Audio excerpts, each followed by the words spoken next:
It's time to break down what went right and what went wrong during this week's game. Severe Reaction is on the air with your host, Michael Severe, and the most important voice of all, yours. Severe Reaction starts now. Powered by Nebraska Medicine and Equitable Bank. We take banking personally. Only on 1620 The Zone. Only had 8 incompletions a week ago. Has 2 to start the game. Back to throw. Gets pressure, gets hit, goes down. First sack of the game, Ty Robinson with the sack for the Huskers. I've seen this movie. Nebraska can make hay against these 3 across the interior front. Nebraska converted over half of the third downs last week. Their first one here, 3rd and 10. Raiola has got a lot of room to run, and he picks up the first by himself. Hit from behind, it goes down to the 37. Cameron Silman Craig finally got to him. First down after a gain of 13. Shotgun look, Dowdell off to the right of Dillon. Tight formation to the left. One wide out right. Dillon claps the hands, gets the snap, gives it off to Dante. Has another scene, 10-5. Touchdown, Nebraska. That's just good old-fashioned power. Yeah, we were fired up. We know wins are hard to get in this game, and we're gonna cherish and celebrate every one. But this one meant a little more to us. Rivalry game, things that were said last year. I'm proud of our guys who went out there and handled what we needed to handle. Did you watch last year's Colorado game live? I did. Yeah, I watched it live. I watched it on tape three or 4 times this week as well. So just it feels good to get that taste out of your mouth and come out with victory. Happy Sunday morning. Welcome to Severe Reaction on 1620 The Zone. I am Michael Severe. It was a successful Saturday night. It was a sensational Saturday night. It was a spectacular Saturday night. It was an outstanding Saturday night, and we get a successful Sunday morning. It's exciting. Joey's the producer. He's not had the greatest week. Loses his quarterback as a Green Bay Packer fan. They lose their opening game over in Brazil, but only 3 to 6 weeks, though. It's a long season. Season. He's a young kid. He'll be fine. But for Nebraska fans, here's the one thing you need to know. Your team kicked Colorado's ass. Physically, mentally, in every way possible, they beat them down. It was early and ugly. The first drive of the game, you saw it right away. You're like, they can't block Nebraska's front. And I knew it coming in. I watched them play last year. They replaced a bunch of guys. I watched them play against North Dakota State. They couldn't block North Dakota State's front. We knew they couldn't block Nebraska's because Nebraska's front's better than North Dakota State. So it wasn't a surprise. It wasn't a surprise at all. We are brought to you, of course, by Equitable Bank. We take banking personally and answer the phone on the first ring Nebraska Medicine as well. We appreciate them. If you're looking for a job, they have got a lot of openings over there. So as they continue to expand, check out NebraskaMedicine.com. I absolutely love the first drive of the game. And if you had a chance to hear any of Coach Prime's post game, he started right there as well. It was a perfect example of what the rest of the game was going to be like. You had a batted ball by Ty Robinson, who had an outstanding game. Don't look at the numbers. Watch how he played. Then they dropped the pass, one of their transfers, really talented kid out of FAU, and then a sack. It was exactly what Nebraska needed to do to start a game. It's exactly what they needed to do. And they did those things. They did them right away. Here's what we're going to do. We're going to obviously break down the game from yesterday. We'll get into the penalties. We'll get into the second half and how things went there. Just remember, despite a drop touchdown pass, a bunch of yards called back because of penalties, slowing down in the second half because of the lead, Nebraska still easily scored 21 points on offense, should have probably had 35, and then had the defensive score as well. We're going to touch on all of that. We'll look back at the keys of the game. We'll go over the penalties, as I mentioned.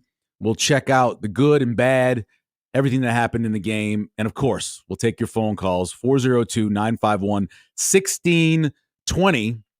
I was at an event, and I heard a guy overheard him saying that he went to Omaha South. Oh, was it the Central game? And he said he went to Omaha South. And I looked at him. I was like, he's a little older of a guy. Let me go ask him if he knows Doug. And for some reason, I couldn't remember Doug's last name. I was like, Equitable Bank Doug, old man Doug. Eventually, I remembered his last name. But he's joining us now. Old man Doug, first caller, Severe Reaction here on a successful Sunday morning. Good morning, Doug. How are you? Nothing is better than drinking coffee and reading the World Herald after a big Husker win. It's been a while. Yep. I loved the game plan. It was boring, and that's kind of what I've said. And I hate to gloss Iowa, but we got our inner Iowa out in the second half, and just didn't give it away, and just slowly choked them out. The officiating was unbelievable. Yeah, both ways. Inconsistent. Yep. I mean, the targeting calls. The one on Mackay Bear was the one on Mackay Bear is right. That's the call. Letter of the law. You cannot hit anybody when they're sliding, especially a quarterback. He's defenseless. You can't hit him in his head and neck area. That's a simple call.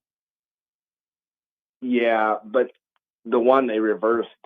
They blew that. There was 3 flags that came out, and they reversed that one. I mean, and then they did some makeup calls. Yep. You could tell. I didn't think Raiola got roughed that bad. He didn't. On that. And they missed some pass interference. And then if you watch the pick 6. Yeah. I mean, I didn't see, did they call holding on? I mean, he had his arm around, was it Jamari Butler was closing in, or number 1, yeah. Or number 11, could have been number 11. Lenhart, yeah. But it was loud. I'm just slowly getting my voice back. And the reason I don't call in a lot is because I'm normally golfing. I don't tee off today until 9:51. So it was like I said, it was a win. It wasn't the prettiest thing, but how many of those games have we lost when it hasn't been pretty? And now I think this team's learning how to win. Mm-hmm. The coaches know how to win. We know that. So just a happy day. And I'm going to have to give old sales guy Josh the raspberries the whole week. Right. I mean, he is the most myopic Colorado fan I've ever met. But not a good team, Doug. Not a good team. They're not tough. They're not deep. No. They're not a good team. And you can't build a team the way they're doing it. Right. You can't have a team full of mercenaries every year coming in and out. You have no continuity, and we're seeing what continuity can do for us. So, anyway, love your show. I'll look forward to hearing the pro football, the grades. I'm gonna check those out. Focus, so. Yeah. Thanks, buddy. Appreciate it, Doug. Hit him straight, baby. Have a good day out there on the course. He was right about, you can call it makeup or whatever, and things come around. But in the first half, Colorado was charged with 7 penalties for 80 yards. Nebraska was 3 for 25. In the second half, Nebraska had 9 for 80, and Colorado had 2 for 24. Again, I understand. Some penalties really happen. But it does seem like if you get that in basketball and football as well, if you get the first half where they're calling it one way, they talk at halftime or something, and you're like, well, we got to make sure we bring it back. And I think for the majority of the time, referees do a wonderful job. They do. It is a hard game to officiate. It's a fast game. They continue to add more and more rules to make it more difficult to play the game. I get all of that. But one of the worst calls, and Doug didn't mention this one of the worst calls of the game is on that play we were talking about where they got Mackay Bear for the targeting. The hold before that was egregious. It was an absolutely egregious call. You have an end coming around, a linebacker coming around who gets grabbed by the shoulder, arm, and then upper body. The offensive lineman, number 56, raises his hands, knows he did it. There's no flag, and then the targeting happens, right? So, Bear would have still been ejected, but how do you miss that call? How do you miss that holding in the middle of the field when at least 2 referees are looking right at it? I don't understand that. I don't get it. I just don't. Those are the ones that really drive you nuts, the obvious ones. And yes, I didn't think the roughing was a roughing. You know, you don't want the full weight to happen. You don't want when you're sacking a quarterback or you're hitting a quarterback nowadays, you basically have to throw both arms out as you're falling on them so you don't get the full weight.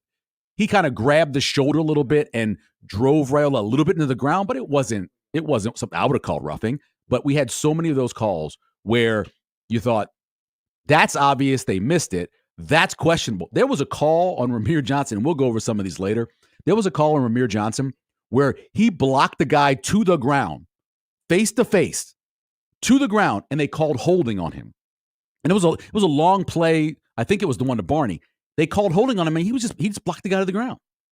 There was another one where an offensive lineman, I think it was Justin Evans now, no Jenkins. He did the same thing. He blocked the guy to the ground, and they called a holding on him. It was just the same thing over and over again. But I thought there were bad calls against Colorado in the first half, and I know there were bad calls against Nebraska in the second half. The officials just struggled. It was a Big 12 crew, and they struggled. Let's go back to the phones. 402-951-1620. That's where Andy is this morning. Good morning, Andy. Hey, Michael, how you doing? Anyway, all I got to say, I don't really think Shedeur is going to make it in the NFL because what Nebraska did to him last night, them NFL players will eat him alive because I just don't see him making it in the NFL. Well, and then another thing, that sideline reporter for the NBC, that lady, she got a hold of Deion when they showed up at the bus, and she was interviewing Deion, saying, "Well, how do you contain Dylan Raiola?" All he did was grinned and run his mouth. He said, "Oh, we're going to get him. We're going to get him." And then he puts his arm around his son and says, "Aren't we, son?" Them CU players just can't keep their mouth shut. And they deserve getting their ass kicked. So go Big Red. Good luck, Colorado, for trying to win another game. I don't think it's going to happen. You guys got a big ass ego, big mouth, and you wear too much jewelry. I'm out. All right, Andy. I appreciate the call. Rack him. Hey, could you play the sound from Prime from Coach Sanders? And let me say this about what I believe that Shedeur Sanders will play in the NFL, and I think he's got the opportunity to be really good. He's smart. He's got a really good arm. He's mobile in the pocket, looks down the field to make the throws. He's playing behind an offensive line that was thrown together through the transfer portal. Got a freshman left tackle. They're not very good. When he has time, I mean, even if it's a little bit of time, even with pressure, he makes pinpoint throws. He's an NFL worthy quarterback. He's got all the talent in the world. If it doesn't work, it won't be because he doesn't have the talent. He'll have a better offensive line, I'm sure, in the NFL. But here's what Coach Sanders said about the game and Nebraska at the end. So it was what it was. Hats off to Coach Rule. His staff coached a heck of a game. Great guy. Like I said, we came into class together as coaches, so I'm always rooting for them unless they play us. But I'm happy if we're going to get our butts kicked. Might as well be him, God-fearing man. Yeah, so, I mean, the first 2.5 minutes of Coach Sanders' press conference was, just talking about the game and going over the stats and saying what they thought they could do and what they didn't do. He gave real props to Dylan Raiola. He didn't say his name, but he said the young guy handled it great. He said 23 of 30 is great. 185 is not a lot, but he didn't throw an interception. And one of the biggest plays of the game, again, a lot of this best stuff happened in the first quarter. How about the scramble for the first down on the first drive to extend that drive to go out and get up 7-0? You don't expect Raiola to get you that, but he's functionally mobile. That's what I always say about quarterbacks who aren't runners, but they can get you 8 if they need to get you 8. They can get you 5. They need to get you 5. He can do those things because he's athletic enough. Let's go back to the phones, 402-951-1620. John in Omaha. Hey, John, how you doing? Hey, good, Michael. Yeah. I've got a question for you. What kind of sleep did you get last night? I did a weird thing driving home because you know how the traffic is. I turned the TV game on my phone, on my YouTube TV, and I basically listened to and kind of watched the first half. And then when I got home, I watched the second half, most of it, until late in the fourth quarters. I went to bed about 1 and got up at 5. Yeah, I figured with the preparation you have to do for the for the show. I just really felt like you'd be jacked up and wouldn't be able to sleep. So yes, sir. And I didn't get as much sleep as I wanted, but I certainly got more than you did. Quick question: did Harburg get in the game? No, I did. He did not get in the game at all. I was surprised. I thought they would run a play for him. They didn't. I was surprised they didn't play him. And then the final question I have is with Bear being, I don't know how to pronounce it, Bear. Just Bear, yeah, Mackay Bear. The first half. Yep. Is Vincent Shavers the next one on line? Yes, he is. Based off of the way they did against UTEP, I think he's going to be the next guy up since Bear will miss the first half of Northern Iowa. Yeah. Well, I got up earlier this morning just to hear you, so I appreciate what you're doing, and thanks a lot. Bye. Appreciate it. Thanks, John. I appreciate it too. I'm glad you got up. It was it's always an easier late night, right? After a win. It just is. It's an easier late night. It's like when you were in college, right? It was an easier short night if you had some fun the night before, right? Or woke up with somebody. Anyway, it is always better when it was a successful night before. We'll take one more phone call before we take a break. Let's go to Gary. Good morning, Gary. How you doing? Good morning, Michael Severe. How are you? I'm doing well, man. Doing well. How was that for a defensive game? I know. All week long, I told all my friends there is no way Colorado is going to put 30 points on a Nebraska defense like that. Right. So, booyah, the defense. Yep. Talking about class, you got Deion Sanders and his son making a comment about we're going to get Raiola. That's real class. But where I went off the deep end about the lack of class is watching his son quarterback walk off the field, 40 seconds, 30 seconds, a minute before the game and go to the locker room, whether he was injured or not. How classy is that where he couldn't stay on and, shake other players' hands and walks off the locker room? Real classy players. Yeah. Yep. Gary, I get it. Good game, great game. Yeah. Looking just excited about the season. Yeah, me too, Gary. I appreciate it. Thanks for the call. Bye. I will say I didn't see that part. I didn't see him because I wasn't watching the TV coverage, so I didn't see him leave early. The shot he took from Mackay Bear, I think the majority of quarterbacks wouldn't have come back in the game. He got rocked. I did watch him go to the sidelines. I saw him take his helmet off. I saw him trying to adjust. I saw the eyes, the googly eyes. He took a heck of a shot.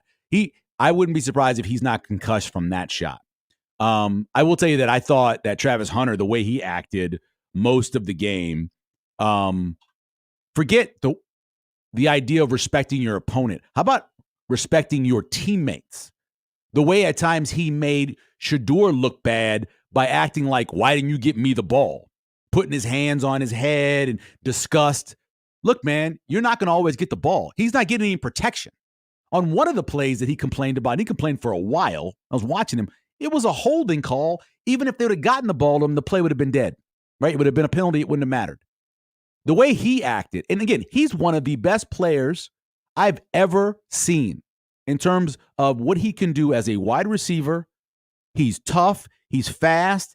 What he does is a corner. How about the play he made across the middle on that third down? I think it was against Banks. And Banks had him beat for a second. He just closed and knocked it away. He is an incredibly talented player. But at the same time, you can't act that way on the field. You just can't. You can't be showing up your quarterback. You can't show up your team. And he was doing that. We'll take a break. Mark, stay right there. We'll come back. We'll continue Severe Reaction, of course, brought to you by Equitable Bank. We take banking personally. We will do that when we come back here on 1620 The Zone.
Now, back to Severe Reaction, powered by Nebraska Medicine and Equitable Bank. We take banking personally. Here's your host, Michael Severe, on 1620 The Zone.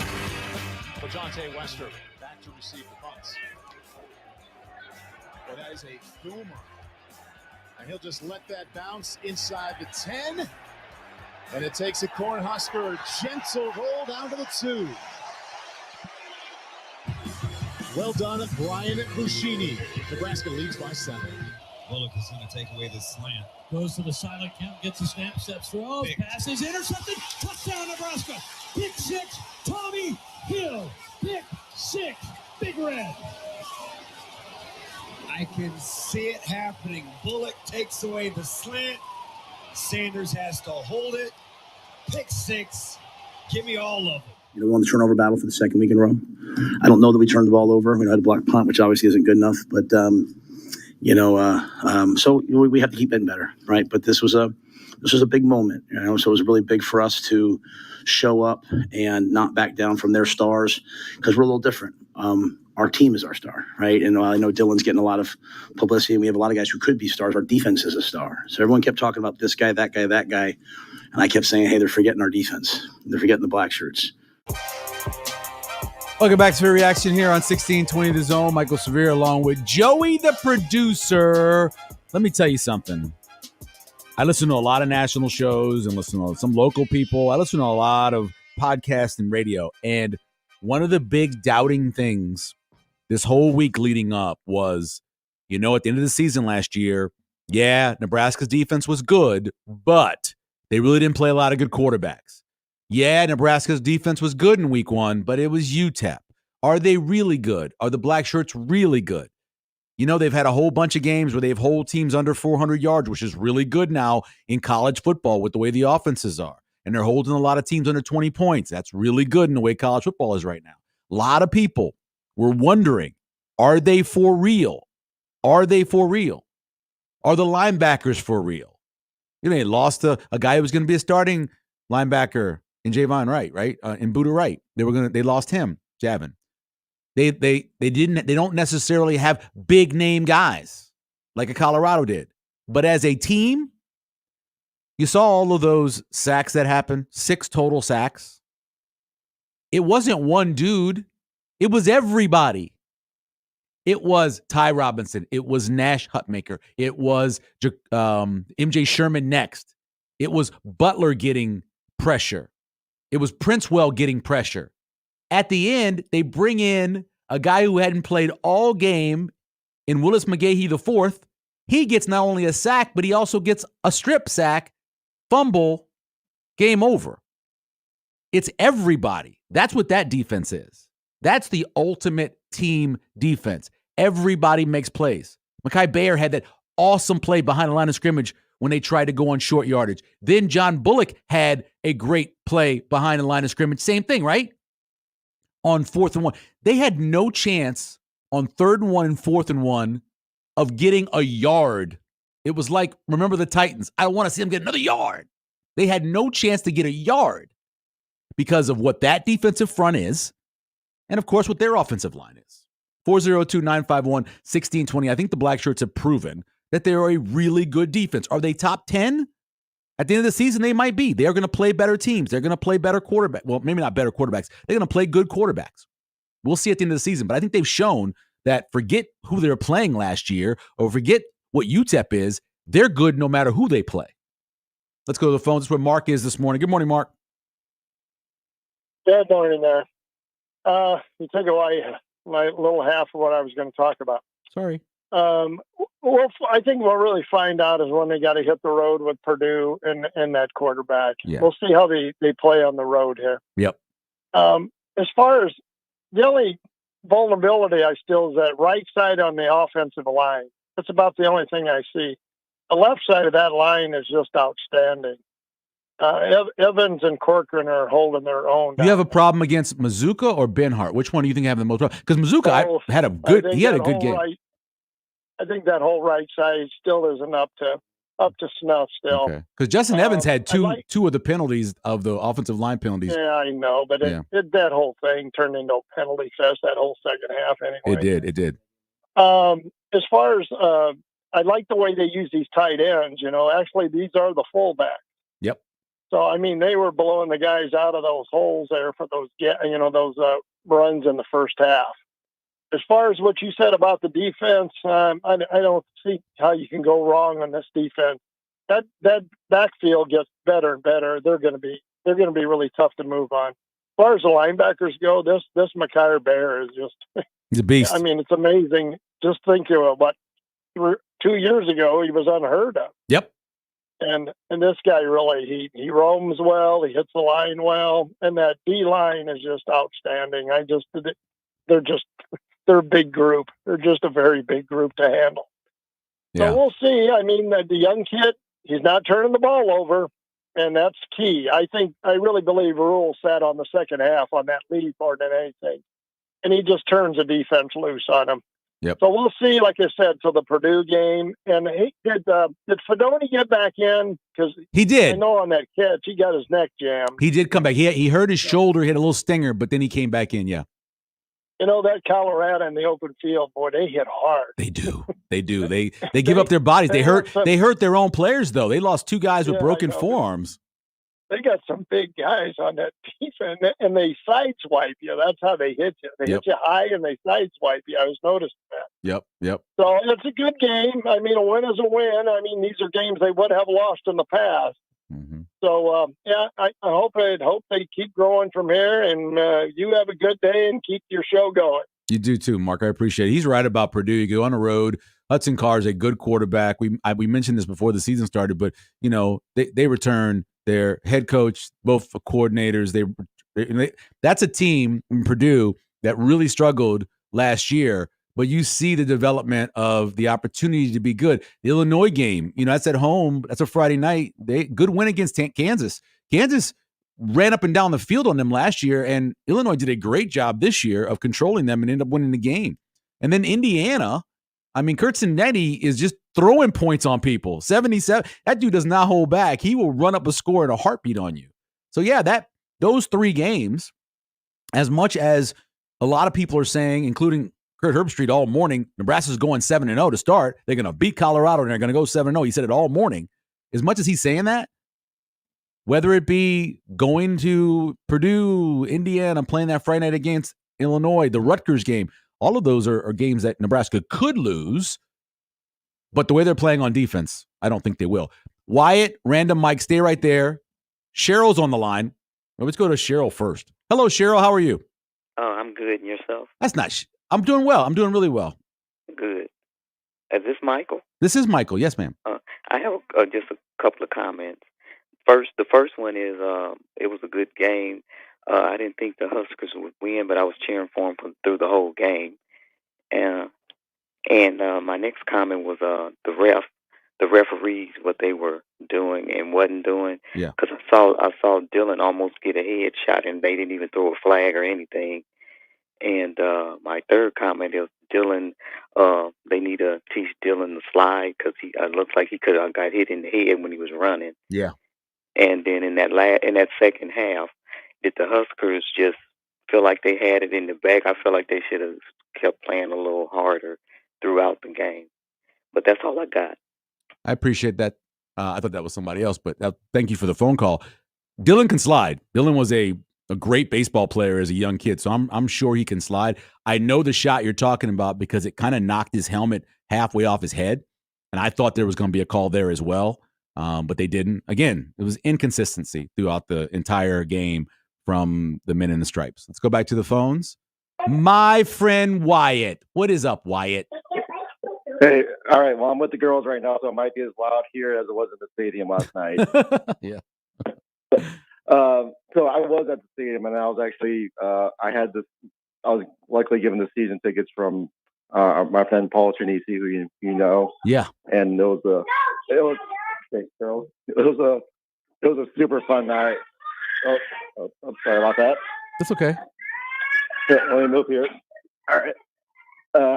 No, it was an electric night. It was a great time, and you've been there a few times. How loud is it compared to other games you've been to? Well, I can tell you just so it's hard to hear in the press box, obviously, because of the glass.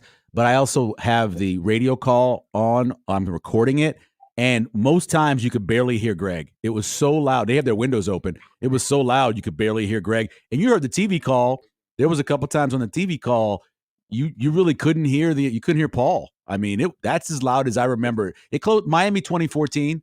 That's what I always point out being the loudest one for me. And then Texas, when it started snowing in 2006, got really loud. But that was as loud as any game I've been to. Yeah, it was. We're in that front row, and I'm right above the scoreboard. Mm-hmm. So I was pounding my hand on the scoreboard as loud as I could, and my hand is still swollen today. And no regrets about that. Yeah, that was awesome, man. Glad you could go to that game and enjoy it. Yeah, thank you. All right, take it easy, Wyatt. That's appreciate it. Yeah, Paul Trinisi, long time. He was employed here. He worked here for I worked with him at the paper, and I think Paul did some work here at the radio station too. As a promotions marketing guy, and people knew him all across the city. Passed away earlier this year. Let's go take a break, or let's go to the phones. Go back. Oh my God, it's Random Mike. What's up, Random Mike? How you doing? Hey, it's been too long, buddy. I think about your former partner, Joe Gans. Yeah. This is maybe the best quarterback we've had since Joe Gans. I agree with you on that. I'm a big Joe Gans fan. Me I too. think he was as productive, and I go back a ways, as just about any quarterback we ever had. But here's the thing. Do you ever think about what made Nebraska great in the first place? How did Devaney turn it around? Have you given much thought to that? I did, and I got to read Henry Cordes' book about it and what he talked about and how he built it. First big thing he did was he went out and got African-American players. I mean, brought those 7 guys in and really added to their talent level. And then after that, he was willing also to late in the mid-60s to go out and get some transfers. I mean, go and get out to California. He did everything different than other teams around the country did, and did him first. But I'm big on the staff too. Yeah. With him. Yep. You're right. And I'm a big Mike Corrigan fan. Do you know much about him? I have a picture of him. Crazy enough, someone gave me a picture of him on the sideline, and a glass actually cracked in it. But yeah, I know of him just because of hearing from people that played for Nebraska, and I have that picture of him. That he was all about toughness and physicality, and the fullback, and it was unbelievable. And one of his players became a key assistant to Nick Saban at Alabama. You know who I'm talking about? Yeah, the running backs. Yeah, the running backs coach. I know you're talking about. Yeah, didn't he end up going back to the NFL? Didn't he? Like the Colts, I thought. But yeah, I remember that. Yeah, as great as Alabama was, they didn't have Heisman winners till fairly recently. Yeah, and it was Mark Ingram, 2 running backs, and this was the guy that coached him. And he played for Corrigan. He didn't play a lot at Nebraska. He might have been hurt, but he was a big recruit from down south. And I think, and what he said was, and Lee Barfnick had an interview with him. It was unusual because Saban didn't have his assistants doing interviews, but he was in town or whatever it was. And he said every day of his coaching life, he thought of Mike Corrigan and the drills that he ran and how he handled things. It was quite an amazing statement. Oh, that's awesome. I think a big part of Devaney's success was the loyalty he had among players and staff, and he had a great staff, and I think Corrigan was a big part of it. But here's the thing I'm getting to. Getting John Butler, this guy could have been a defensive coordinator easily in the NFL. I mean, do you think this is a really big happening? That's a really great fortune for Nebraska. And of course, we have a head coach that took advantage of it. But how big is that in this combination of White and Butler, as kind of co-defensive coordinators? Does that make sense? No, it does. And, if I think both those guys are going to be head coaches eventually. I think Tony White before him, but if Tony White leaves, it's nice to have somebody to replace him. You're talking about Burton Burns? Exactly. Yeah, he was like assistant head coach and running backs coach for Saban during the glory years, and he retired pretty recently. Yep, played for Nebraska from 71 to 75. Yeah, for him to say that every day of his coaching life, he thought of Mike Corrigan and how he handled things. Think about the success, both programs had. But to me, Butler being here is huge. It is. And great fortune for Nebraska. And we had a head coach that took advantage. And Dylan Raiola being here, I mean, seriously, if that Georgia quarterback doesn't come back, do you think he reneges on his commitment? He goes to Georgia. If Carson Beck doesn't come back. Yep. Hey, to have great teams, you got to get lucky and take advantage of it. And I think we got lucky. I agree with you. Thanks, Random Mike. I appreciate the call. No, Nebraska, throughout the years, some of the best players they got, I've gone over before. And Ndamukong Suh came here because of the major and because they were going to play him at defensive tackle and not offensive tackle. So, I mean, it happens a lot. Ryan, stay right there. We'll take a break. We'll come back. We'll continue Severe Reaction here on 1620 The Zone.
Nineteen-year-old freshman quarterback in his second start in prime time. It's nice to turn and hand the ball off with that kind of success. This time it's a play action. Rolling, looking, letting it go to the end zone. What a catch to come back and get it on the 2-yard line. Jalen Lloyd dropped one earlier. 36 yards sets him up first and goal. Dante Dowdell, the tailback. He smells a second touchdown of the night, and he gets it. Raiola, here comes a safety blitz, gets rid of it, almost intercepted, then caught, and a touchdown, Ramir Johnson. Wow. Don't mistake my stoic look. I'm fired up, okay? I'm fired up, but I'm fired up for the guys because those were my guys. And, and then Bud Crawford, he came in and talked to the team last night and let us out tonight, gave him a game ball. And, we wanted our guys to know that, we have celebrities here in Nebraska, too, that care about us. Welcome back. Severe Reaction here on 1620 The Zone. Producer Joey, Michael Severe, going through what was a heck of a successful night. You heard one of the highlights there from the TV call of the Ramir Johnson touchdown. Really, that was the one turnover-worthy play that Dylan Raiola had. I mean, it probably should have been picked. But all these years of things not bouncing the right direction, that was one of them that was just a come-upper, right? I mean, that was what you have to have. Occasionally, things just have to go right from you. On that call, when Greg called it on the radio, he thought it was picked.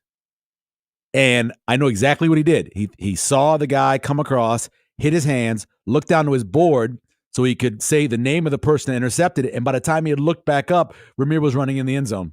I was like, it just shocked him on that call. But yeah, sometimes it bounces right for you. Sometimes it's just your night, baby. Sometimes it's just your night.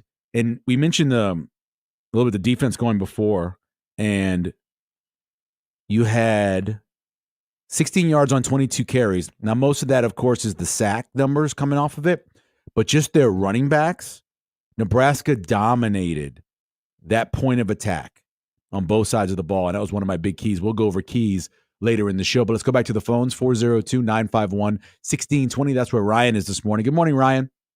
Hey, good morning, Michael. What's up? Hey, well, one, I was at the game, atmosphere, top notch. I gotta believe that just as loud as it got, it definitely rattled Colorado. Definitely the 12th man was a big factor. Loved all that. I just wanted to get your thoughts about running back rotation and what you think Satterfield was trying to do from a play calling perspective. I thought it looked a little uneven, and I'm also kind of wondering, why didn't we see Emmett Johnson? Just one carry. And then do you think we need a commitment to Dowdell? Going forward, do you think he should be the ace and get the start? And I'll listen off air. Thank you, Ryan. I appreciate it. I mean, he had 17 carries. That's a commitment, right? Not seven. Yeah. Yep. 17 carries for 74 net yards. That's a commitment. They've committed to him. That's who they think is the guy. Ramir had 9 for 33 net. That's their guy. I mean, and then like you mentioned, Emmett Johnson came in, had 1 carry for 3 yards. I think they have showed you who they're committed to. Dowdell established a physicality on those first 2 runs, back-to-back runs for a total of 25 yards, 13 and 12 yards, back-to-back. Knocked Shiloh Sanders out of the game and just hurdled a guy. He established the physicality that Nebraska was going to be from the running back position on his first 2 runs.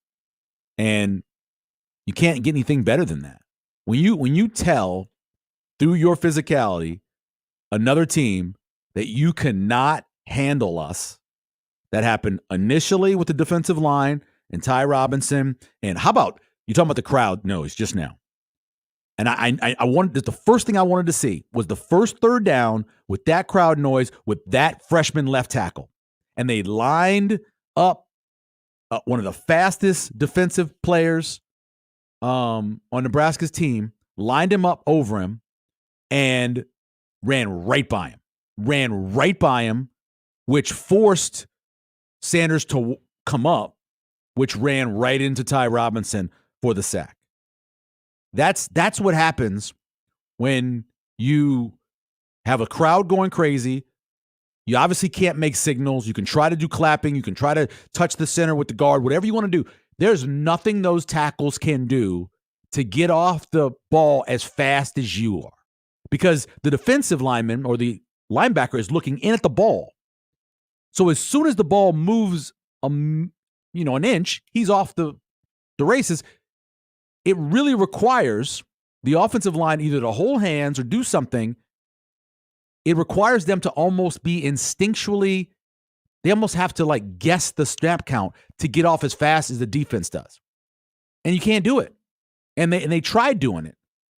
And it was the fan base, it was the noise, it was all of that. James Williams came off the ball so fast. If you get a chance to watch the game over, watch that first third down, watch James Williams come off the edge. The tackle had barely moved when he got around him. Forced him up, sacked by Ty Robinson. So, hey, fans, great job. And that's what we thought would happen. We knew the defensive line was better, and we knew that going against That D-line, that offensive line had no chance with all the crowd noise. Let's go back to the phones where Scott is this morning. Good morning, Scott. Hey, Michael, how you doing? Good, man. How are you? Good. Hey, I love your stuff because you always get second level and hit stuff that I don't see, so I just really appreciate that. Hey, 3 things I love last night. I thought, I was worried about Colorado stretching the field deep, but Right. you probably knew. Now I understand. They get the ball in guys' hands and want to make you miss. And I thought the containment and pursuit was so good last night. When your top 3 plays you give up are 27, 28, and 30 yards, I believe. Yep. That's really something. Love it. I have zero issue with the play calling second half. I think if you're 14-3 at half or at the end of the third quarter, you see different play calling. So I know we can nitpick that. I'm not really bothered by that with still a young kid behind the center. I was fine overall with play calling. And lastly, Michael, I know you're a big recruiting guy.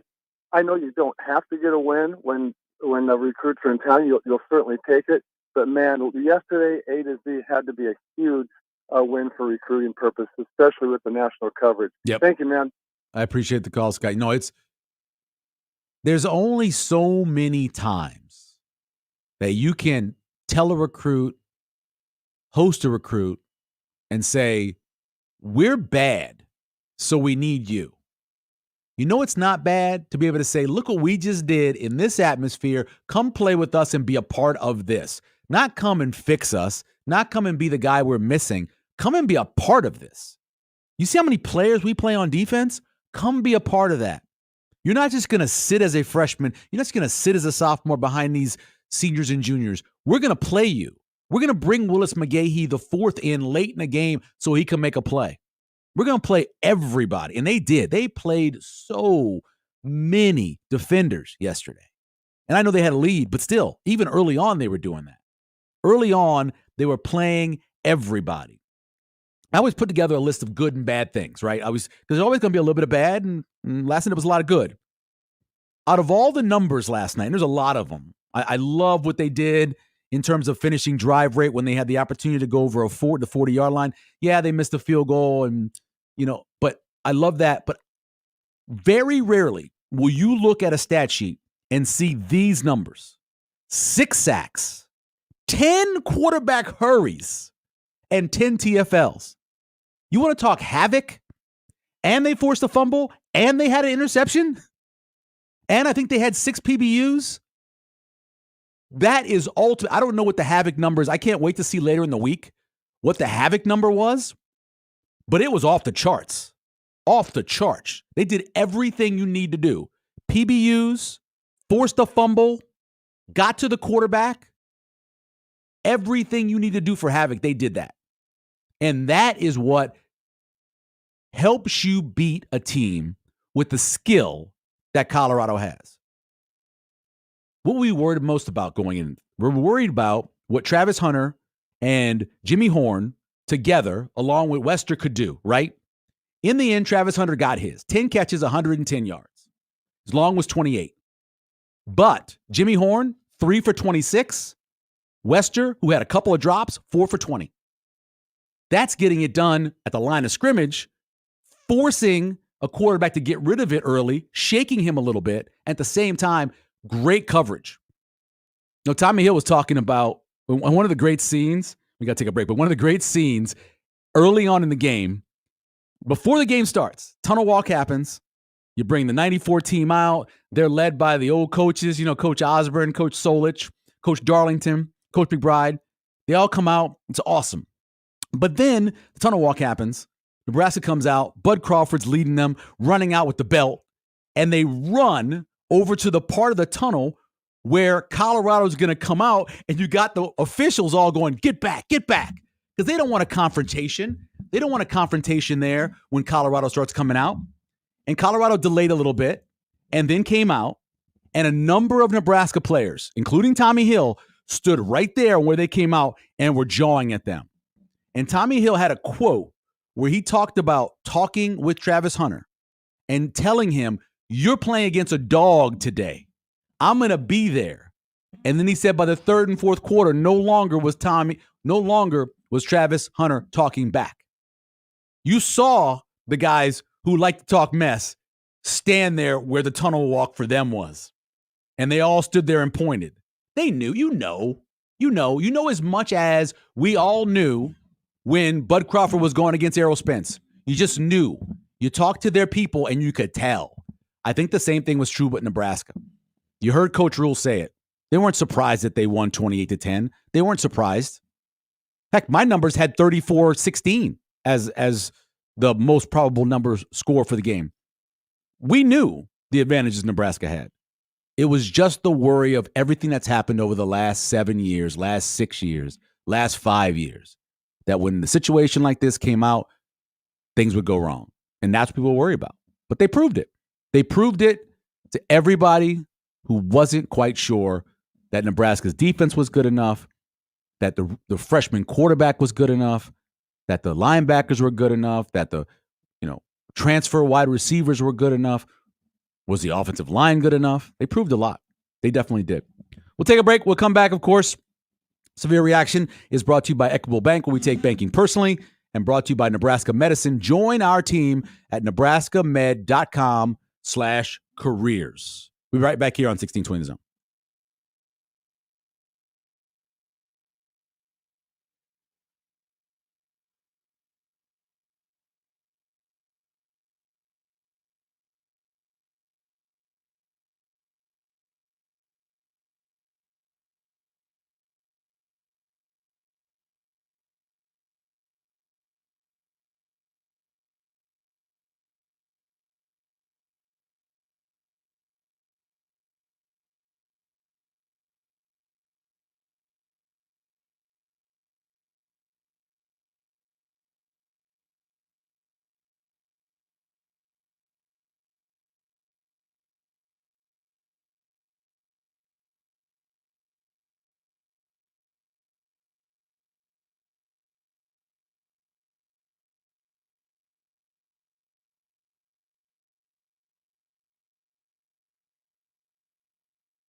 Now, back to Severe Reaction, powered by Nebraska Medicine and Equitable Bank. We take banking personally. Here's your host, Michael Severe, on 1620 The Zone. It's blocked at the line of scrimmage. Huskers blocked the kick. Keep the 0 on the board. It was Ty Robinson up in the air to knock it down. Boy, that middle is as soft as Sherman. Goodness. Gotta toughen up, Buttercup. Wow. Look at this push. You got two guys on the ground. 6'6" Ty Robinson got his mitt in the air and knocked it down. So he's got a batted down pass and a blocked field goal here in the first half. Two to the right, one to the near side. Stop back in the pocket. Hit as he throws. The ball pops out, lands down. Is it a fumble or an incomplete pass? I think his arm was moving forward. Might have been moving forward without the ball, though. That would be interesting. There's a pile up. Jamari Butler, I think, was one that disrupted, and Huskers have it with a turnover. +2. And Nebraska will take over at the 25-yard line of Colorado, and they can kneel this thing out. To me, this was like my guys. You know, I said something on Tuesday or Tuesday press conference that no one really picked up on. I said, hey, I think Sam asked me about Shedeur saying what he said about me, and I really didn't care. I had a great visit with some of those guys before the game, but I said, hey, you know what? He's defending his father. My son would too. And I said, I think I got some guys in there I think will too. And I love Ty, I love Jamari, I love those guys. This has been one of the best experiences of my life coaching these guys. So I'm happy they had a chance to get a win.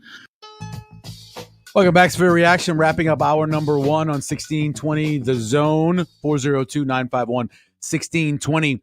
We're going to go over all the keys later in the show, but my key number 3 coming in this week was make a play on special teams. And I quote, I mentioned earlier in the week that I think CU's kicker has a low trajectory on his kicks. I could see a blocked field goal or extra point in the game. And when it happened, I laughed loudly. I mocked him. Mata. Anyway, yeah, that was something that you could see on tape. That man, he kicked it low, and it was not a surprise that with some of the big guys Nebraska has, a guy that's 6'6" and the enormous human being that Ty Robinson is, that they got some push and they got that. I think it could have been more than one person that could have gotten it. They were that close to it, having a chance to block that field goal. In hour number 2, we will talk with Stephen M. Sipple from Husker Online. We'll go over a bunch of stuff with him. His thoughts on the game, his thoughts on the crowd, the atmosphere, all of that. We'll also get into some of the things that, weren't great, because there's a few of them. I know this, before we go take a break, a lot of people are saying they didn't like the play calling in the second half, and I understand what you're saying. But think about this. How many yards were called back by penalties? It was at a minimum, it was 100 in the second half. It might have been more than that. We know the 69-yard, I think you said it was 69, right? 69 yards? Yeah. 69-yard by Ramir Johnson, obviously. You had a couple plays by Ja'Cory Barney. You had another catch by Ramir that was called back. You add all that up in the second half, all of a sudden they got over 250 yards rushing. They've got over 225, 30 yards receiving. And it's a different half. And I get it. It didn't look great, but a big part of it was the lack of consistency because of all the penalties. So we'll get into that in the second hour as well. We'll come back. We'll chat with Stephen M. Sipple here on Severe Reaction on 1620 The Zone.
Husker coverage on 1620 The Zone is presented by Velocity Clinical Research in Omaha. All the Nebraska football news, stories, experts, and coverage you need is on 1620 The Zone.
Did you know that radon is the #1 cause of lung cancer for non-smokers and that our region has some of the highest levels in the country? Radon Defense Midwest can test and fix your home. Visit radonradio.com for an exclusive offer for 1620 The Zone listeners. That's radonradio.com.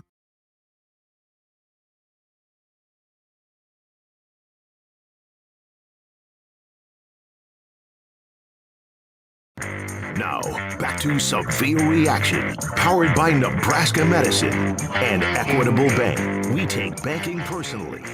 Here's your host, Michael Severe, on 1620 The Zone. Play clock at 5. Snap put down. Kick sailing is blocked at the line of scrimmage.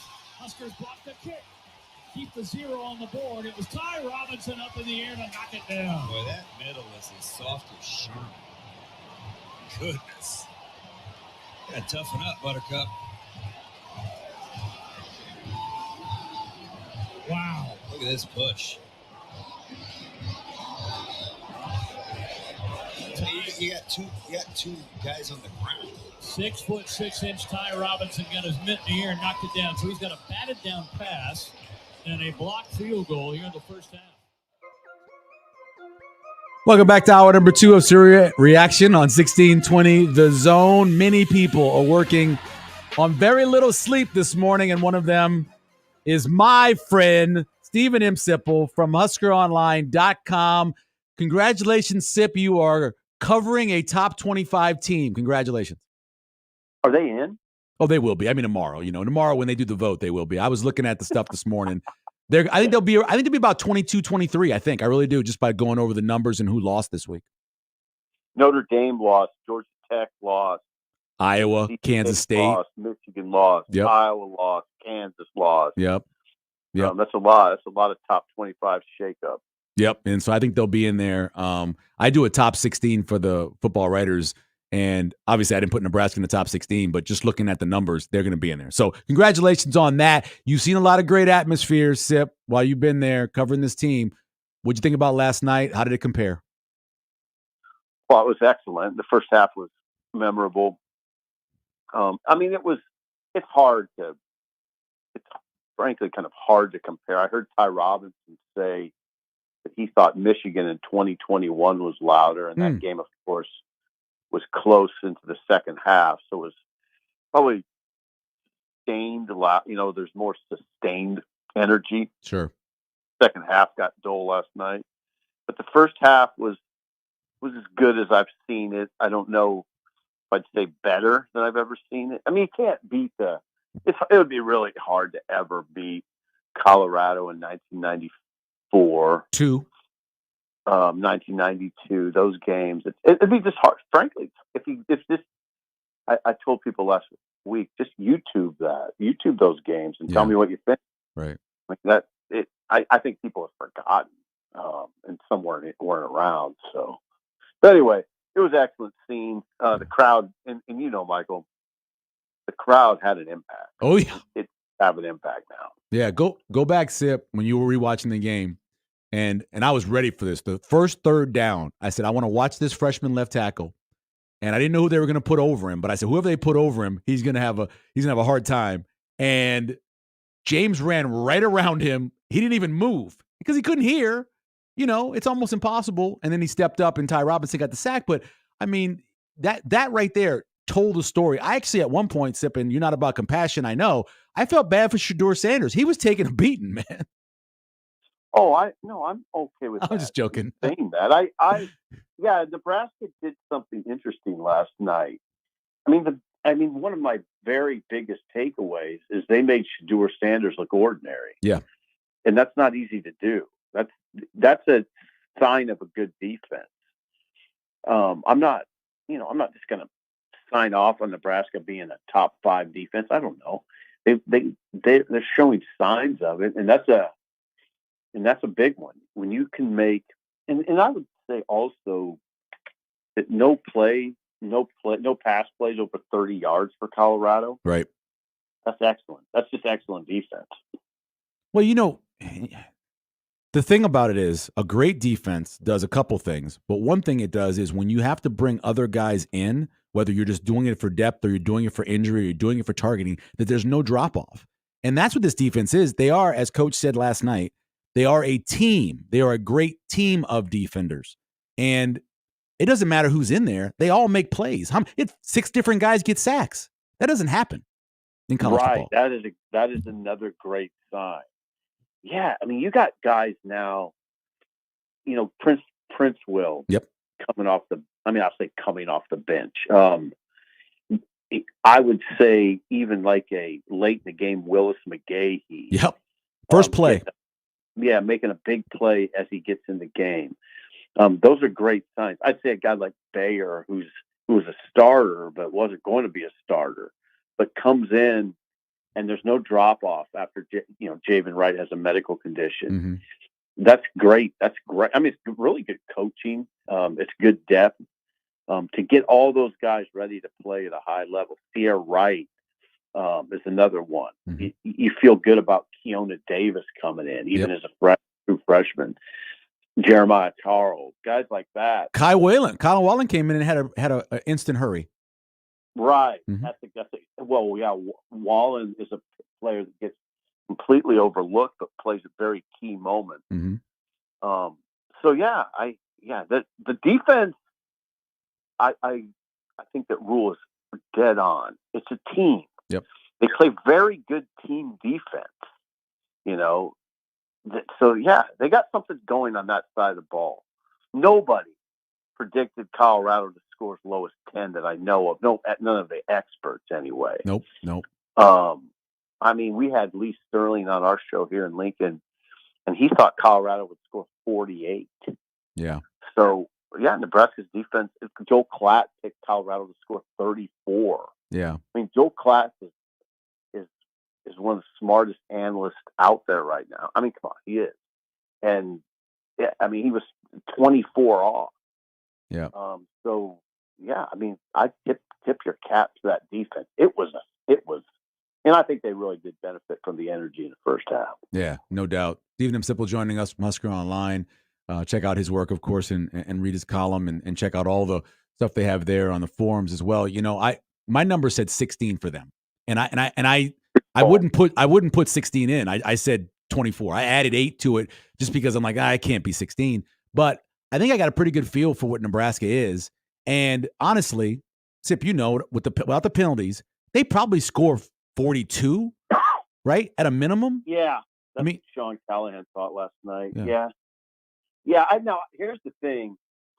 I'd have to go back, and it's early. Yeah. I didn't get home till 2:30 last night. I haven't rewatched the game. I want to see some of those penalties to see, for instance, if a Ja'Cory Barney run would have come back, or what happened on Ramir's late run in the second half. Now, I did think Benhart tackled that guy. He did. So that one's legit. But those two you mentioned, I'll tell you real quick, those two you mentioned, they called holding on Ramir Johnson on the Ja'Cory Barney one, and he just pushed the guy to the ground. And then they called holding on Evans, on Justin Evans, and he just pushed the guy to the ground too. And that was both those were missed calls on long plays. Well, that's too bad. That's unfortunate. Yeah. And I thought the refs. Now, I don't. It's hard for me to judge reffing on the fly, but I was hearing from people, including ex-coaches, that said, no, that's simple. The officiating is miserably bad. Yeah. I mean, it's that crew. I mean, that's a really unfortunate part of the night. Yeah. I thought. Yeah. Yeah. Well, I was sitting next to a formal official, so I was hearing it the whole time. Yeah. And what did he think? He thought the worst call by far, was on the play where Mekhi Bayer gets the targeting. It was the holding they missed. I believe it's Butler. They missed it wide open middle of the field. He's chasing Shadir. He gets held and pulled down, and there's no flag. That was when Jim really lost it. Yeah. Now, I just wonder if it's difficult to ref a game. I wonder how much Colorado contributes to it. They're pretty undisciplined. Yeah. And it can look pretty raggedy, and especially in the second half when they're in desperation mode. So I wonder how much that contributes to it. But I don't want to get too bogged down in that. Sure. Nebraska did what it had to do. Dylan Raiola made a pretty good point for those people that are kind of gnashing their teeth about Nebraska's offense. that Nebraska was in control. Oh yeah. I never felt like they were going to lose the game. Not at any not at any point. So they were in control, and that's good. First half, Colorado had 7 penalties for 80 yards. Second half, they had 2 for 24. First half, Nebraska had 3 for 25. Second half, 9 for 80. It was like at halftime they go, we got to balance this out. That's what it feels like. I hope that wasn't the case. I know, but it just feels that way. It's too close. If I told you before the game, Sip, that Jamal Banks and Isaiah Nayor would combine for what they combined for, and I believe what was it, 5 receptions? So 6 receptions for 33 yards. 6 for 33. If I'd have told you that, will you think Nebraska would win? No, I would have been worried for Nebraska. That's very surprising. So Barney had 6 receptions, but some of those were just those flip passes. No, he had the targets. He had 6. Right. He had 4. Barney had 6, but the Nayor having 4 catches and Banks having 2 compared to what we saw last week, I thought both those guys would go off. Yeah, Banks had 2 yards of production. Now, I don't know what to think of that. I did hear there were people last week that cautioned me not to go too far in the gaga side of the receivers. That they weren't made. There was like one of the guys said they're not finishing their routes. So that's something to watch. I don't know. Yeah, I don't know what to make of that. Again, I want to watch the game again. Now, some of that was Nebraska got awfully conservative in the second half. But yeah, I thought those guys would show up more. I really did, particularly Banks. So that's Satterfield. There's a lot for Satterfield, Marcus Satterfield this week to look at. But on the other hand, you're right. There was a couple plays that you look at and say, okay, they would have scored 2. Yeah. So you don't want to go too far into the nitpicking part of it. Honestly, there were like 3 or 4 plays that defined the whole game, and one of it came from I'm pretty sure soon to be, or if not, your favorite player. When Dowdell ran over Shiloh Sanders and injured him, that pretty much set the definition of physicality for the offense. And I think Colorado knew that and felt it the rest of the game. Yeah. Dowdell I thought was a tone setter. Yeah.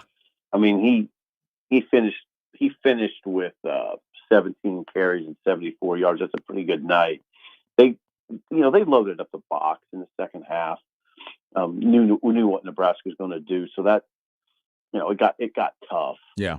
But Dowdell explosion is evident. Obviously, I mean, we got what's happened here in the first 2 games is the running back pecking order, I think, is crystallized. I mean, it's Ramir and Dowdell. Right. Now the issue with that is it gets kind of predictable what's going to happen when one or the other's in the game. If it's Ramir in the game, they're much more apt to pass. If it's Dowdell, they're much more apt to run. They really telegraph it, which I don't know. I don't know. I think that's something that might have to be addressed. Did you feel? I know we'll go back and look at all the penalties and all that stuff. Did you have a problem? Because a lot of callers and people online were upset about the way the offense was called in the second half. And again, my argument has been, yeah, but 200 yards of offense got lost because of penalties. It would have looked different. But did you have problems with the way Satterfield called that second half? I thought, yeah. I mean, at times I did. I mean, I can't lie. There was definitely times I thought, just run the ball. Oh yeah, sure. Right. That sounds terrible for a 58-year-old to say that, because you get the run the ball guy tag. But there's definitely times where I thought, just don't overthink this. And I wonder sometimes about offensive coordinators who get impatient if the first down run isn't exactly what they want. If they don't get exactly what they want, they just automatically, you're passing on second down no matter what. Right. So there were definitely times where I thought, I think he's overthinking this. I'd have to look at my play sheet in particular, but yeah. Oh yeah. I mean, now that's, but on, you have to say, Michael, We do that all the time. Yeah, who doesn't second guess offensive coordinators? Sure. Right. It's really low hanging fruit, is what I'm getting at. It really is. Right. Right. Now there are glaring examples you can find when there were just bad play calls, but a lot of it comes down to nitpicking, and then a lot of it. I'm not going to give a sermon on this, but a lot of it, there's just stuff we don't know. We can judge it based on very limited information. I've just never seen them. I mean, lining up and single back under center. The first time they did it, nobody knew where they were going. They barely got the play off. He drops back to pass. Is it going to be a throw to Ramir coming out of the backfield? Was it supposed to be a handoff? Ended up being like a 1 yard run, I think, from Raiola. It's like they don't. I haven't seen them run that, and they ran it like 3 or 4 times, and every time they ran it, it looked horrible. They need a fullback if they're gonna sit single back. I thought it was like a broken play. Yeah, but why are they again under center single back? Every time they've been going under center, they've have a fullback. 3 times last week, but they went single. It was weird. Like they added that wrinkle, and it looked horrible. The wrinkle. Yeah, it didn't work. No. So I don't. Yeah, and there did look like there was confusion. Oh, there's some stuff to iron out. Oh yeah, a lot to work on. On the offensive side of the ball. It's good in a way because it'll temper expectations a little bit. Yep. It will. There'll be a lot, and special teams the same way. It was very schizophrenic that way. Yeah.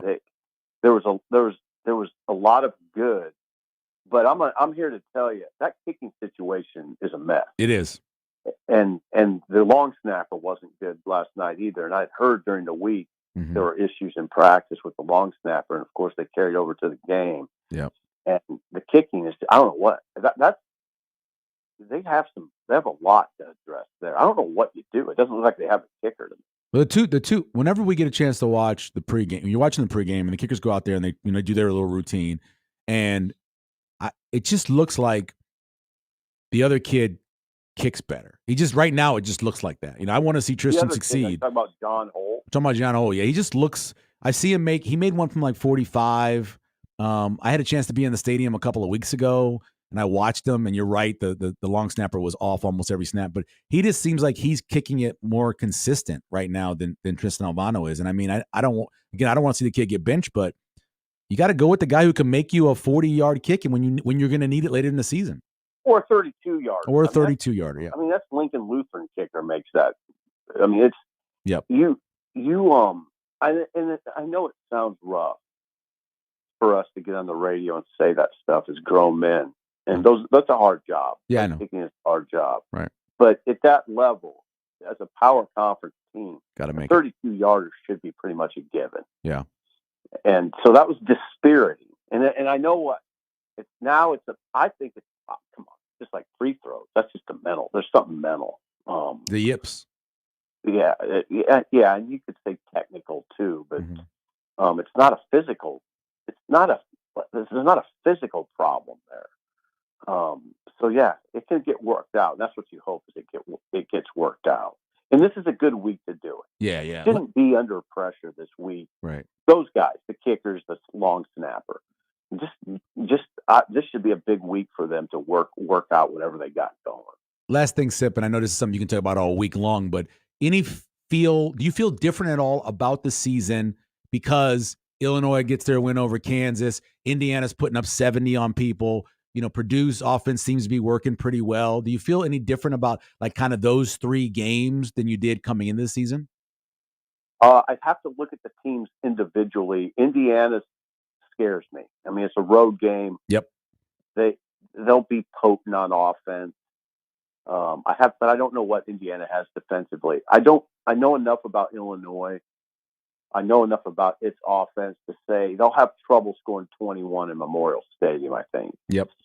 Purdue, just don't have a good feel for. I don't. They were terrible last year, but apparently they've improved. But when you go on the road in the Big Ten, it's tough. Yep. And not because people say, oh yeah, going to Purdue's really tough. Nobody's there. Well, it's not that. It's kind of the opposite. You got to generate your own energy. You can get kind of caught sleepwalking. I've seen that a lot. I guess the answer to your question is I think of Indiana differently right now. Google me scares me a little bit. the new coach, Cignetti. Cignetti's good.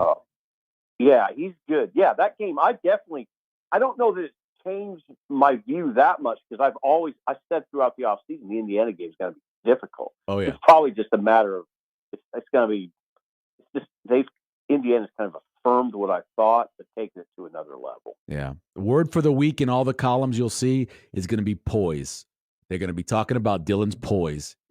That word is going to be said over and over again because he's just so poised. For sure. Yeah. The fact that Nebraska we didn't even mention, and this is the way it goes with turnovers. You don't talk about it unless it's a problem. Exactly. They're +3 through 2 games. And I guarantee you that makes Matt real happy. It should make the fans happy. Yep. And then the safety and the blocked field goal, you can put those back in. The flip to this possession's kind of the same thing too. They don't get added in the total, but they both go into changing that. So. Oh, that's a great point. So, yeah, they've done well. 2-0. Yep. And I think you feel pretty good. They'll be in the top 25, and here we go. Sip, get some rest, man. We appreciate it. All right.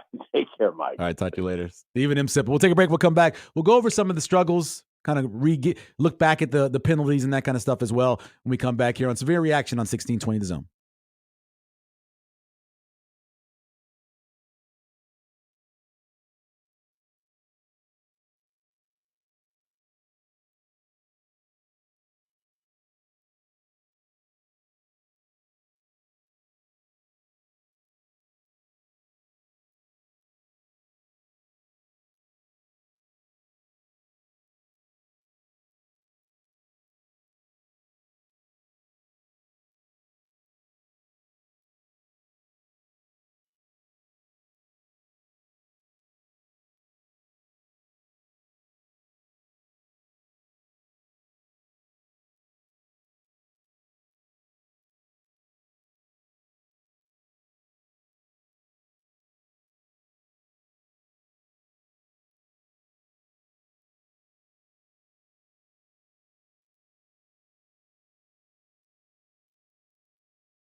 Now, back to Severe Reaction, powered by Nebraska Medicine and Equitable Bank. We take banking personally. Here's your host, Michael Severe, on 1620 The Zone. Offense to be aggressive. Again, if you take away some of those penalties, we are pretty aggressive. And we had some mistakes, right? We call it counter, the guard doesn't pull, or something happens wrong, and we get hit for a loss. And we have to get a lot better in the field goal game. Like, I should be able to kick those field goals, and so we have a lot of work to do. The snaps still aren't. We have some things to work on, and that's not calling anybody out. That's just coming out of the game, like game flow. Hey, let's just add 3 points here. Let's add 3 points there. But a lot of those penalties really hurt us. That'd have been a 300-400 yard rushing game if that long run and all that, because I think we finished with 185. So. Welcome back to Severe Reaction here on 1620 The Zone. One of the stats I said that we were going to look at all season long, I said last week, was points per play, which really defines how efficient a offense is. And Nebraska continues to be pretty darn efficient. Now, when you look at what happened yesterday, it's really hard to define a second half when you have those kind of penalties and you have a situation where so many of the game flow aspects of it are messed up because you really don't have a game flow. But Nebraska's still over 4.456, which is still good. They're down to 44th in the country. But you compare to what they were last year. Again, they were 0.281 points per play. So obviously, just times that by how many plays, and it'll tell you how many points you score, right? And where Nebraska is right now at 0.456, you like that. You do. It's still good in a game where Nebraska gets out to a big lead, and then they run a bunch of plays that don't have anything to do with points because they're in the lead, and you take care of a lead, right? So we'll see as the season goes along if they can maintain that. I have said this all along the last couple of years. If Nebraska can stay over 4.45, they could win 2 years ago, 4 more games. Last year, I think it could have been 4 or 5 more games. So if they get it there, it tells you what Nebraska can be this year. It really does. Things that went wrong. Obviously, special teams was not perfect again. We talked to Sip about it. Coach mentioned it several times. You got to be able to kick a field goal when you need it. You just have to. You have to feel the confidence of it. I would have loved in week 1 against UTEP when they had to set up for a 45 or a 46-yarder to try it. Just to get – you've got to make sure that operation is right. It's like a battery in baseball, right? The catcher and the pitcher work together. The snapper, the holder, the kicker. It's got to work right. Long snapper's been struggling. Buschini is great at holding, catches a lot of bad snaps. Kicker's got to make that kick. Got to make a 32-yard kick. The block punt, it was not on Buschini, by the way, who had an amazing game. He had a 60-yarder. Ball goes out at the 2, leads to the pick 6, flipped the field a couple times, had some real boomers. He has gotten into a flow where he looks like he looked a couple years ago when he was Boom Sheeny, right? He's got that going on. But you get the block. It was a simple operation area. They had the little swing gate where you have the one guy on the left, the 2 offensive linemen who are up blockers on the right, and then the one to the inside just swings and closes the gate. Well, close the gate, you let the guy come in the inside of him. You have to protect inside out, whether it is a quarterback that you're protecting or a punter. And they didn't. They let the guy get inside, so the block happens, you get a 1-yard punt. Now, I thought Isaiah Garcia-Castaneda a couple times came up and caught balls that were starting to bounce that saved Nebraska a few yards. He is only like 10 yards away from last year's numbers of punt returns. That's how close they are. They only had 47 yards returning last year. And then yesterday, he had 16 plus the 25. They're at 41. Think about that. They're 6 yards away from last year's production on punt returns, which is crazy to think about. But that was good. But there's still too many things that aren't right yet. And they gave up the 61-yard return. I said one of my keys was, for special teams, you've got to kick the ball in the end zone. North Dakota State did it 6 times, no returns. Nebraska struggled to get it in the end zone a couple times, gives up the 61-yard return to Jimmy Horn. The good news is Nebraska's defense steps up and stop them on 4th and 1, so don't give them any points, but that's got to change. Second half penalties, we mentioned it. 12 for 100, more than 100 yards overall, 80 yards in the second half. I thought the block that they called a holding on Ramir Johnson's touchdown run, the 69-yard touchdown run, was a bad call. I'll stick with that. I thought the holding they called on Justin Evans was a bad call. I believe that would have been a 19-yard gain if they don't call that. And there was a number of other ones too. So, I mean, the penalties were just brutal, and it's hard for an offense, any offense, whether it be Colorado or Nebraska, to get into a flow when that's happening. And then I know a lot of people are upset about the Mackay Bayer ejection, the targeting. By the rule, that's an ejection. It just is. I mean, so there are certain things that players they call defenseless, right? You're protected in certain situations. The center on a field goal, extra point, punt, defenseless, right? Quarterback in his motion to throw is defenseless. A wide receiver in the operation of catching the ball is defenseless.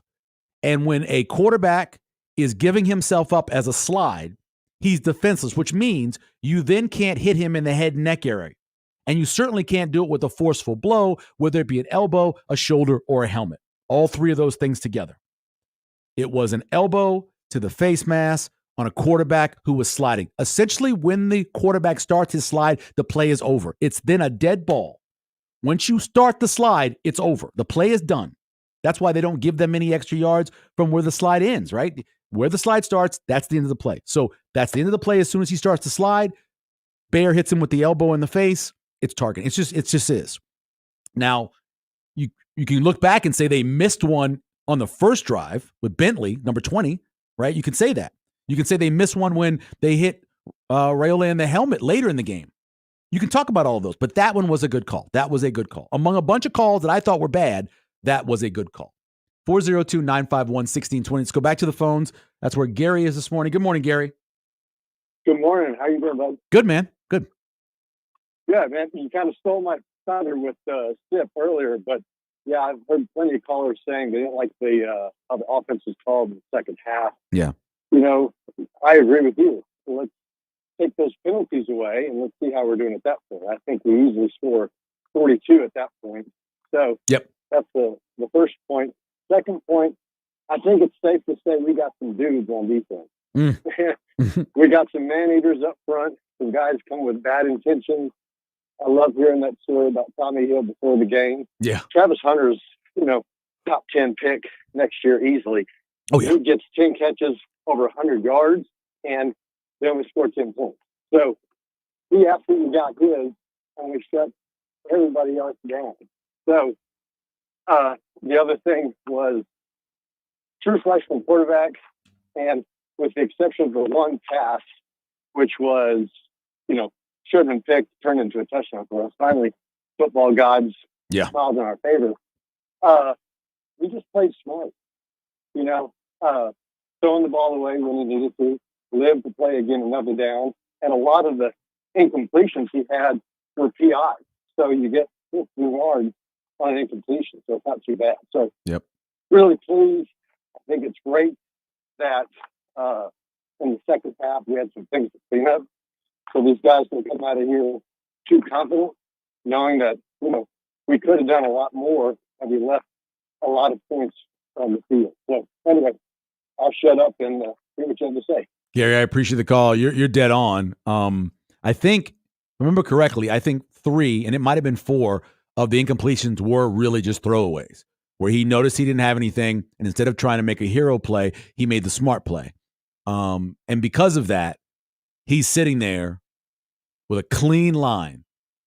A clean line is all you can ask for from your quarterback in games like this. If you get a clean line, think about it. How close was Shedeur Sanders from having a clean line?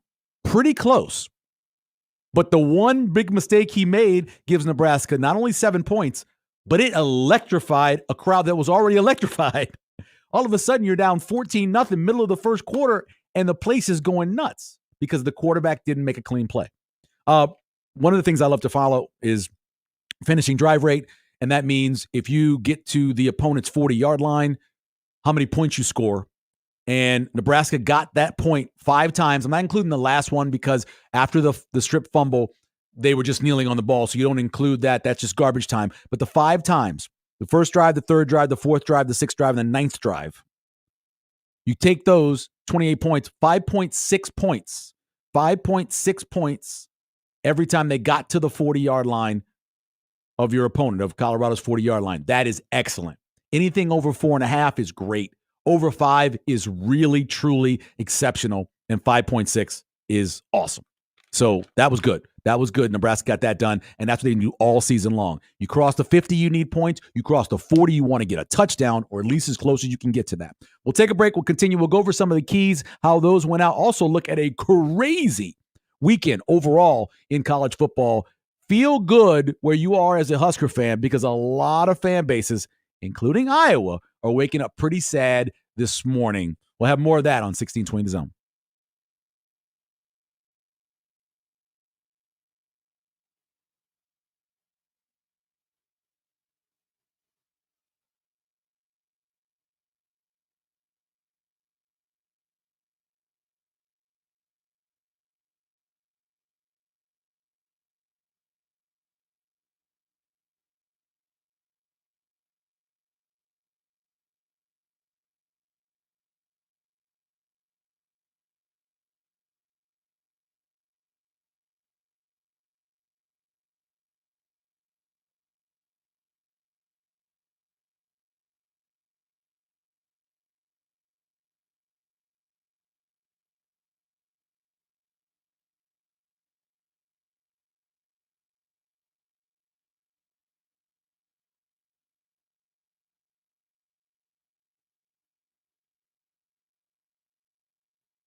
Now, back to Severe Reaction, powered by Nebraska Medicine and Equitable Bank. We take banking personally.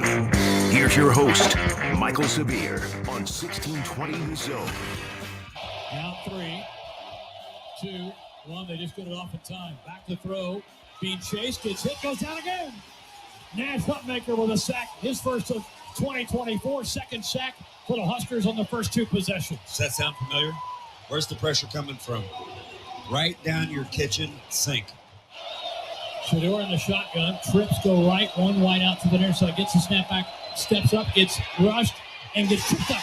Knocked down on another sack. Jamari Butler's another sack. Back at the 32, a loss of 2 yards. 4th down, CU is going to be forced to punt. You bring in your fresh guy who leads your team in tackles for losses a year ago. Boy, just the closing speed of numero uno. Motioning a man, they turn play, take the handoff. Huskers in the blitz. Shedeur gets hit, gets knocked down. Princewell with a sack back at the 35-yard line. Nebraska's 5th sack of the game. Well, how about his bend when he turns the corner? He is explosive. Mr. Anderson, I presume? So there's a lot of things to fix, but I thought we were really physical, and I thought even that first run, again, I hate that Shiloh got hurt, but, I thought Dowdell set the tone with his physicality, running the football. And, but we are a physical team. We might have some areas that we have to improve on, but we are a physical team. Welcome back to Severe Reaction here on 1620 The Zone, brought to you by Equitable Bank, where we take banking personally, and brought to you by Nebraska Medicine. Join our team at nebraskamed.com/careers. Prince Will's first sack that they called back because James Williams was offsides, that was just a high-level athleticism that you know is in that guy, but it doesn't always come out. Go back and watch his first sack. Oh, my goodness. That should get you excited that you're going to have that guy for probably 2 more years after this one, at least another year after this one. His bend, his short area quickness to get by the defender, oh, man, it is perfect. James Williams was just a little bit off sides, so he got called back, and then he ended up making it up, and Princewell got his sack later, though. But that was absolutely special in terms of pass rush. So I talked about the keys, and control the trenches was my number one key, and Nebraska did that. I mean, they did it at a level that I think kind of surprised me. You know, I thought they would control, but 16 yards rushing, when you subtract the sacks, 46 total on 14 carries, still pretty good. It had one long run for, what was that, 20? How long was that one run Hayden had? 17. So you take that 17-yard one away, you know, you're sitting there in the 30s or 29, and it just shows you what they can do. And then Nebraska ran the ball 35 times for 149 yards, 4.2 yards a carry. But again, I mentioned all the plays that were called back. Yeah, 69-yard touchdown run by Amir Johnson that got called back. They're easily up over 220 yards rushing, which would have been closer to what that game looked like. And then my other thing was Dylan Raiola not making the mistakes, not trying to be the hero. Yes, make plays. He's going to do that in the system. And he was perfect. Throwing the ball away when he did. No turnovers. You got to occasionally eat the ball, which he didn't have to do. No sacks. No sacks. They only had, I think, 4 tackles for loss by my count. And then no sacks. That is great quarterback play. I mentioned poise to Sipple earlier, and that's what it was. 23 of 30 for 185, 1 touchdown. The rush early in the game to extend that drive for the first down as well. Raiola played very well, and then make a play in special teams, and they blocked the field goal, and that was great. And that's hitting your keys, hitting what you need to do, and that's what they did. One of the things that I thought, and Coach Rule brought this up a couple times about the way Nebraska played physically. You know what the Big Ten is. Nebraska's been in the Big Ten long enough for you to understand what the Big Ten is, and it's going to be built around the offensive line. Oregon comes in, and that was a tough win by them yesterday to beat in Boise, but they come in with a good offensive line. You know Michigan in general is going to have a really good offensive line. Wisconsin usually has a good offensive line. Ohio State, you know you're going to be facing good offensive lines in the Big Ten. And when you have the physical presence that Nash gives you, that Ty gives you, Butler gives you, all the other guys that are playing in the linebacker spot, they brought Judy in late. He kind of got a little banged up. But everything from Kai Wallen over to Princewell to James Williams, all of those guys play with speed and physicality. If you can do that in the Big Ten, you're going to play either a bunch of close games, which Nebraska has been doing, or you're going to blow people out. Because if they can't run the ball against you in the Big Ten, most of these quarterbacks that are in the league aren't going to beat you with their arm. Rutgers is not going to beat you with their quarterback. They're not going to do it. And as good as Hudson Carr can be, or Altmaier can be, or whoever that you're talking about, as good as they can be, they're not going to beat you without run game. So if Nebraska can do what they're doing, physicality-wise, and stop the run, they're going to win a bunch of games. I thought the key number this season was 4.5. That's what the total was for Nebraska's wins in the Big Ten. If they went over that 4.5, it's going to be a highly successful season. And yes, Illinois coming home on a Friday night is going to be tough the way they're playing. And Purdue going there, and it's a sneaky atmosphere at 11 a.m. It's never, you got to bring your own energy, that kind of thing. Nebraska's played there before. Indiana with Cignetti, the man likes to score points, right? And then, of course, the second half of the season with Ohio State, Wisconsin, Iowa, USC, UCLA, all those games. It's not going to be easy, but I could see Nebraska winning 5 games, going 5-4 in the Big Ten, and I wouldn't be shocked. They'd go 6-3. Man, that would be incredible. Let's go back to the phones before we take another break. 402-951-1620. That's where Chad is this morning. Good morning, Chad. Hey, good morning, Michael. How many recruits were on the sideline last night? About 40. what do you think that does for, the recruiting, like just a boost? And I just think myself as a fan watching for the last few years, I think some demons were exorcised last night in that stadium. People are just wanting something to cheer about. And it doesn't mean we're going to be, perfect or Big Ten champs this year, but I think just the way I felt is like you could breathe a little bit, at least in the first half. Were you at the game, great. Chad? No, hell okay. no. Okay. I'm not dealing with the people. It's funny because they layered the excitement. They brought out the 94 team. Then they had the tunnel walk. Then they brought out Nebraska volleyball. Then they just kept bringing out, they brought out Frank Solich. It was like every 5 minutes, something for the crowd to go crazy about. It was well put together. It was orchestrated beautifully. I did have a Marine Corps brother of mine that lives in Denver. Him and his wife came out for the game, and he mentioned to me that, Nebraska knows how to get the crowd juiced, and he tipped his hat to us. So I just, I breathed a little bit less. It was just exciting to see, and I just think, he's got something brewing down there. No doubt. Have a good one. You too, Chad. I appreciate it. We got to take another break. We'll come back. We'll look at the crazy world of college football. Feel good this morning. Feel good about Nebraska being 2-0 for the first time since 2016. Feel good about Nebraska being ranked tomorrow. Feel good about all that. There's a lot of teams that don't feel as good as you do. We'll talk about that when we come back here on 1620 The Zone.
Now, back to Severe Reaction, powered by Nebraska Medicine and Equitable Bank. We take banking personally. Here's your host, Michael Severe, on 1620 The Zone. Let's just take it one game at a time. Let's just, where our players will get in trouble and everyone will get in trouble, we'll start zipping ahead to like 4 weeks from now, 5 weeks from now. We have not earned that right. We have not earned the right to start looking ahead. Like, all we're going to do is we're going Like, even when we lost to Colorado, I mean, I remember with Trev, I said, just give it a year, Trev. I said, we'll play these guys next year and it'll be different. But that was just day by day by day work. And so we're going to come in this week and we're going to prepare like crazy for Northern Iowa. And I hope our fans, come out and next week sounds just like this week, because it's really hard. I mean, I want the fans to know, I don't know how well we would play in that atmosphere if we were the visitor. It is so hard. And so if they can just do that every week, I'm telling you, it's an advantage. Next chance to do that is Saturday, 6:30 against Northern Iowa. The game will be on BTN. But if you're there, be loud. Severe Reaction brought to you by Equitable Bank, where they take banking personally, and by Nebraska Medicine. Join our team at nebraskamed.com/careers. So college football is pretty drunk, right? We know it is. You look at yesterday. Listen to these. Notre Dame falls to Northern Illinois. Northern Illinois came out and ran the ball right at Notre Dame, over 160 yards rushing. Iowa falls to Iowa State. Iowa had like a 99% win chance and then gave the game up to Iowa State. Michigan, curb stomped by Texas. Everything Texas wanted to do, they did. Oregon has the hold on against Boise, 37-34, last-second field goal. Penn State holds off Bowling Green by a touchdown as well. We'll take a quick phone call. We're going to have to take a break, but let me go to Jerry before we're done. Go ahead, Jerry. Hey, what's going on? Good, man. How are you? I'm doing great, man. I just called in for the first time. Just graduated from the University of Nebraska. And I was just thinking last night, I was at a bar watching the Tennessee game because that's where I am. But I was just locked into my phone watching this game. And it's crazy to be thinking the whole second half, just score a touchdown. When all of last year, I was just thinking, just sub out Sims. It's such a far cry. Yeah, it is. It is, Jerry. It's a weird feeling both weeks. It's been a long time since Nebraska had beat somebody like they did UTEP, where they could play everybody, and a long time where you're playing against a team who's considered to be pretty good, but you're sitting there in the second half just going, you know what? Just don't make any mistakes, and you win the game. We'll take a break. We'll finish going through the crazy, crazy week of college football. Look ahead to next week against Northern Iowa as well here on Severe Reaction on 1620 The Zone.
Now, back to Severe Reaction, powered by Nebraska Medicine and Equitable Bank. We take banking personally. Here's your host, Michael Severe, on 1620 The Zone. Dillon under center. Goes to a knee, and that's going to do it. And Nebraska, for the first time since 2016, 2-0 in the year. Huskers also now have held 9 consecutive opponents to under 400 yards of offense. And they have held 9 straight teams to under 24 points. And the students are pouring out of the student section, handed onto the field. So the students racing out from the southeast corner and charging to go celebrate with their teammates as they beat Colorado and snap a 3-game losing streak to the Buffaloes. Welcome back, Severe Reaction here on 1620 The Zone. Real quick about the broadcast. So that's not the normal broadcast team that you'd have on Sunday Night Football, right? Todd Blackledge is usually on that. But they were over in, so it's Ian Eagle and Todd Blackledge. They were in Brazil for the Friday night game. So you get Colt McCoy basically making his first start. Paul Burmeister, who I'm a fan of. I've always liked Paul, former Iowa quarterback, good on NFL Network. But it takes a while to be able to learn how to do that. And to put Colt McCoy in that situation of a big game in that stadium on a Saturday night, I think was irresponsible for NBC. There's no way he could have been good. He just couldn't. He was nervous, kept repeating himself. Again, it's not easy. It's not easy doing that. And they put him in there, and it sounded like an amateur broadcast because of that. And I feel bad because that Colorado-Nebraska game deserved a better production, deserved a better broadcast, and it didn't get it. Next week, we'll be back here again, 8 a.m. on 1620 The Zone, following Nebraska and Northern Iowa. 6:30 start on Saturday night. Of course, on BTN. If you go to the game, be loud. Have a great weekend. Enjoy the NFL. We'll see you back here next Sunday morning, 8 a.m. on 1620 The Zone.